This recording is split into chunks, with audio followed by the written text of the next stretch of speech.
Hola, ¿qué tal? Mi nombre es Maureen Cubillo y hoy les voy a hablar acerca de los contratos. Bueno, es un tema bastante amplio.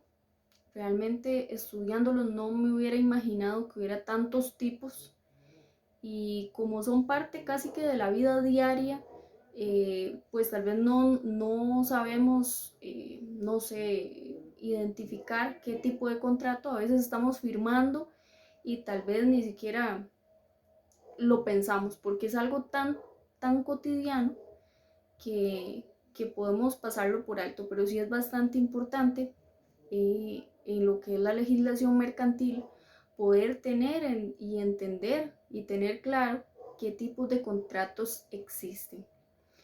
Un contrato viene siendo un convenio o viene siendo un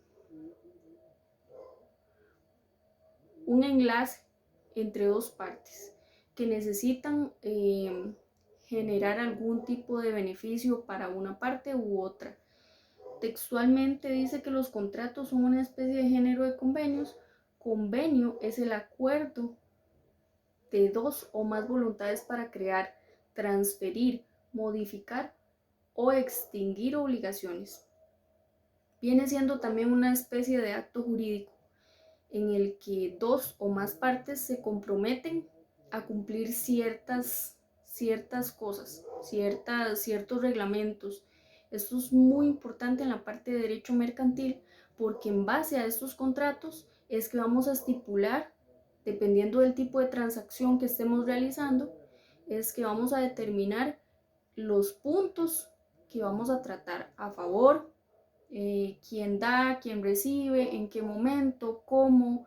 Tiene que haber un objeto del contrato, tiene que haber una causa para ese contrato. Y bueno, básicamente voy a hacer así un resumen muy rápido de algunos tipos de contrato que podemos encontrar en el mercado actualmente. Por ejemplo, tenemos bueno, los contratos de préstamo mercantil. Estos tienen fines comerciales y presentan pues un tipo de transacción en el que hay un deudor y hay un acreedor. Es importante que cuando hablamos de contratos de préstamo mercantil, solamente podríamos decir que es mercantil si ese préstamo que se está haciendo es para fines comerciales. Que eso, bueno, por lo menos yo no lo sabía.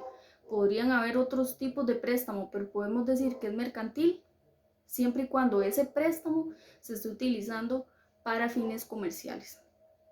Por otro lado, tenemos también la fianza.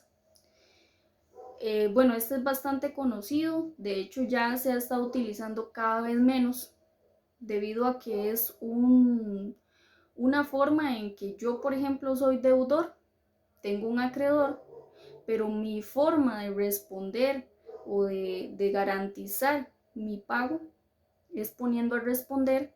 Puede ser un bien cuando hablamos de hipotecas o prendas, o puede también ser una tercera persona que en este caso me sirva a mí como fiador y que en caso de que yo no cumpla con mi responsabilidad de pago, esta otra persona lo pueda realizar. Eso es algo que cada vez menos se ve porque en realidad han habido muy malas experiencias con esto, pero hay muchas entidades financieras que aún hoy exigen este requisito como, como parte de los requisitos que necesita una persona para poder eh, adquirir un préstamo, ¿verdad? Bueno, tenemos también la prenda mercantil, que viene siendo un derecho sobre algún bien mueble. Precisamente esto también viene siendo otra garantía de pago, ¿verdad? Entonces firma un contrato de prenda que, por ejemplo, es bastante común verlo en las ventas de automóviles, por ejemplo. Un automóvil, una bicicleta, perdón, una motocicleta.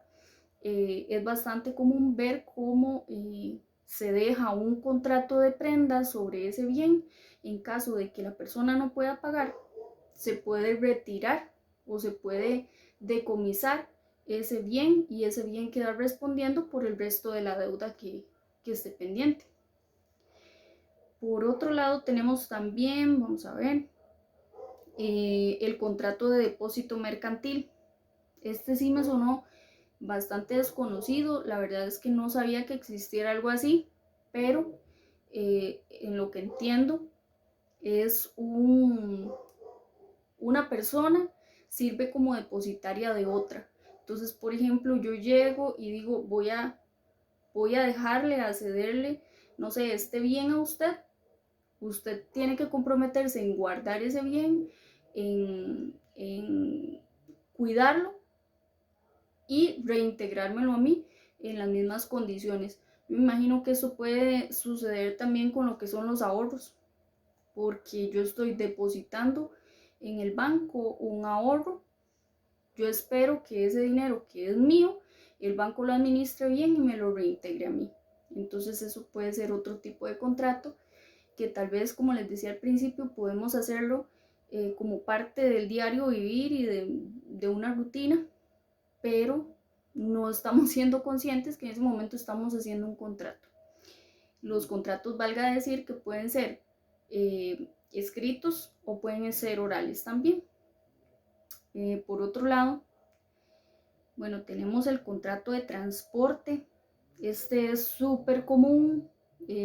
Todo el tiempo estamos necesitando eh, que las mercancías ingresen al país, por ejemplo, hablando ya de niveles internacionales, a la hora de hacer una importación o una exportación, se firma un contrato de transporte donde intervienen varias partes, ¿verdad? Tanto el transportista, el que recibe la mercancía, el dueño del transporte, etcétera, ¿verdad?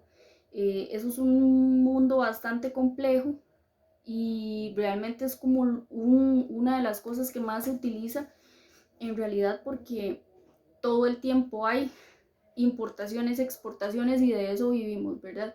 Entonces es muy importante poder determinar en un contrato de transporte quién es el encargado de entregar, en qué condiciones se entrega y cómo debería llegar al destinatario final, ¿verdad? Ahí algunos de esos contratos son, pues pueden ser muy sencillos, como pueden ser también bastante complejos. Tenemos el contrato de seguros. Todos tal vez en algún momento hemos adquirido algún tipo de seguro donde hay una empresa aseguradora, donde el asegurado final pues paga una póliza o una prima, un monto mensual, con el objetivo de prever futuros incidentes automovilísticos, de salud. Hay infinidad de seguros que existen en el mercado. Ahora hay muchos que están ligados también a tarjetas de crédito, ¿verdad? Casi siempre lo llaman a uno para, para adquirir algún seguro en una tarjeta de crédito, ¿verdad? Es curioso porque me surgió la duda también. En esto existe un contrato, efectivamente, pero muchos de estos seguros solamente te llaman, te ofrecen el seguro y si decís que sí, ese es el contrato, ¿verdad? Ya prácticamente estás aceptando todas las condiciones del contrato sin ni siquiera haberlo visto, ¿verdad? Entonces en eso hay que también tener un poquito de cuidado. Está la cesión de créditos. Esto sucede mucho cuando, por ejemplo, se trata de entidades bancarias o financieras que tal vez ceden el crédito a otra entidad, por ejemplo. Entonces, supongamos que yo tengo un crédito con la empresa A, con la financiera A, y esta financiera asumió ese crédito, lo absorbe, y entonces ya ahora yo no le debo a esta financiera, sino le debo a la otra, ¿verdad? Ahí también hay contratos de cesión de créditos.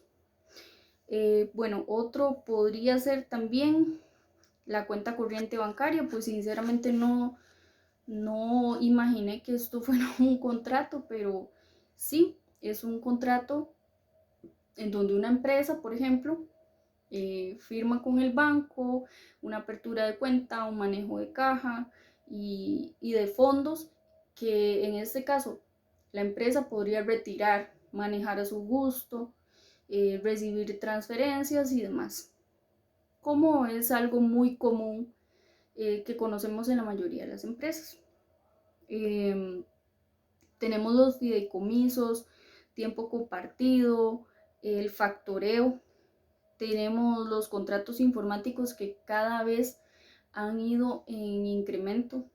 Es lógico y es evidente, y en estos momentos pues también vemos mucha globalización en la tecnología, y esto pues obviamente ha provocado una gran infinidad de contratos informáticos, compras, ventas y todo este tipo de mercado informático y comercio electrónico que pues prácticamente es la tendencia ahora en muchos lugares, ¿verdad? Quisiera poder explicarlos todos uno por uno, pero el tiempo es un poquito corto, pero sí me llamó mucho la atención el contrato de aventura conjunta, que nunca lo había escuchado, pero me parece que viene muy ligado a lo que son estrategias, por ejemplo, de mercadeo que se hacen entre dos empresas. No dejan de ser ellas en sí, pero sí se fusionan para obtener ciertos beneficios en conjunto, ¿verdad? Por ejemplo, no sé, eh, hacen una promoción en conjunto: si compras esto en esta empresa, te damos un tiquete de cambio en en un supermercado, un ejemplo. Entonces esos son también bastante buenos y se pueden aprovechar y hacer buenos convenios y tener muy buenas eh, utilidades a ambas empresas y ayudarse. Bueno, eso es todo. Eh, Nos vemos la próxima.